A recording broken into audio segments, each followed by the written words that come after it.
And in all of those times, the person who has written the most in Earth's oldest language, which is also the oldest language in Africa, was a Christian monk and theologian named Shenoute. So Shenoute, I mentioned him a lot in Multitude of All Peoples because he is definitely somebody to know about. And as you mentioned, he's not as well known in the broader Christian world. And it's funny because he actually did live even before, he died the same year as the Council of Chalcedon. So his theology would not be unacceptable to Western Christianity, even though it really shouldn't matter whether it is or isn't acceptable by Western standards in the first place. But it actually would be, and so it should be well known. But again, that gets into that second reason. The main reason he's not well known in a lot of the Western world is because he wrote in the Coptic language. He wrote in the Egyptian language.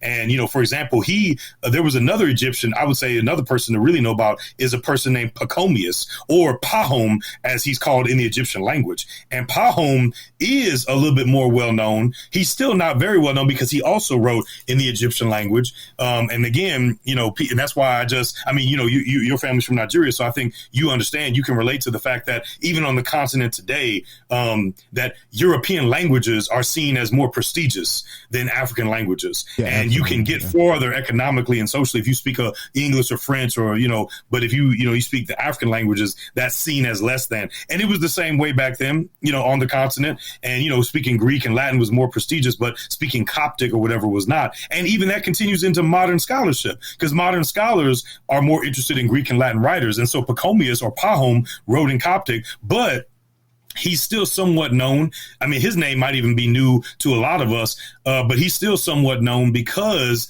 Europeans later, as Christianity began to spread into North and Western Europe, like talking about Ireland, Scotland, England, France, all of that, there was monasticism was very big in European Christianity in like the 6, 7, 8, 900s. There was a whole missionary movement and monasteries getting built. I mean, some of the oldest buildings in Ireland, Scotland, and all that are monasteries. But here's the thing. Those Europeans, they actually got their monastic practices from Pachomius, from Egypt, and from other, Egyptian monastics like Pachomius. If you've heard of the Desert Fathers and the Desert Mothers, there's a whole collection of sayings. So even, Europeans were doing the 6, 7, 8, 900s, but Egyptians were doing it already in the 2, 3, 400s. It started there. And in fact, Europeans would go to Egypt to check it out and see what they were doing, then replicate those practices up in Europe. And it all really started with Pahom or Pachomius because he lived around the same time as Anthony, and some people might know about Anthony. He's another Egyptian that should be known about.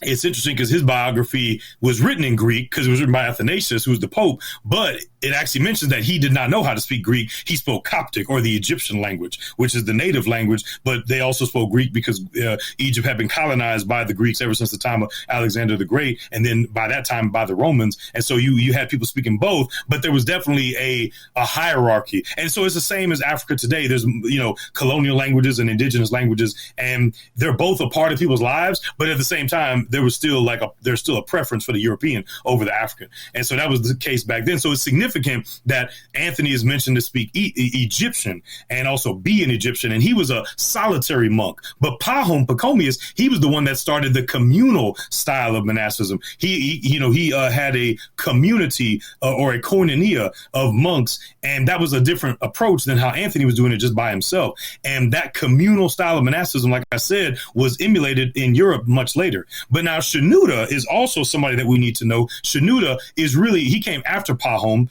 and he was influenced by Pahom because he also led a Pachomian style of monastic community in it was called the White Monastery in southern Egypt or Upper Egypt. But also Shenoute is really well known because, or very important to know about, because he led a monastic community, and it was a powerful example of not only discipleship and evangelism and apologetics, but also it was a place for social empowerment.